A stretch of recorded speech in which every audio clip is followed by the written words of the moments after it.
యలమంచిలిలో కనిపించకుండా పోయిన సున్నం సతీష్ అనే యువకుడి మృతదేహాన్ని నిందితులు ఎస్ రాయవరం మండలం దార్లపూడిలో పూడ్చిపెట్టారు. నిందితులు నేరం అంగీకరించడంతో బుధవారం సాయంత్రం మృతదేహాన్ని వెలికితీసే పనిలో పోలీసులు నిమగ్నమయ్యారు.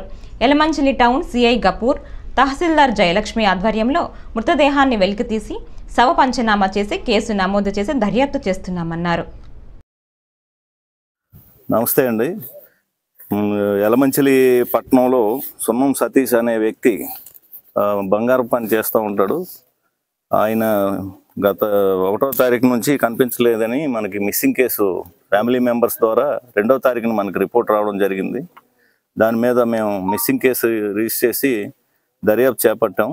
దర్యాప్తులో మాకు వెలుగు చూసిన నిజాలు ఏంటంటే, ఈ సున్నం సతీష్కి వాళ్ళ కుటుంబ బంధువులు సున్నం సాయి మనోజ్ కుమార్, దేవపల్లి రాజేష్ అనే వ్యక్తి మధ్య ఆస్తి తగాదాలు ఉన్నాయని తెలిసి మాకు ఇన్ఫర్మేషన్ వస్తే దాని మీద డీటెయిల్గా వెరిఫై చేసి మేము విచారణ చేపడితే గత నెల 27వ తారీఖుని ఈ సున్నం సతీష్ అనే వ్యక్తిని ఈ ఆస్తి తగాదాల కారణంగానే తులసీనగర్లో తన ఇంట్లో ఈ 2 వ్యక్తులు ఛాతి పైన, ముఖం పైన గుద్దేసి చంపేసి సదరు శవాన్ని వారి సఫారీ కారులో ఎక్కించుకొని యలమంచిలి నుండి ఇక్కడ ఎస్ రాయవరం మండలం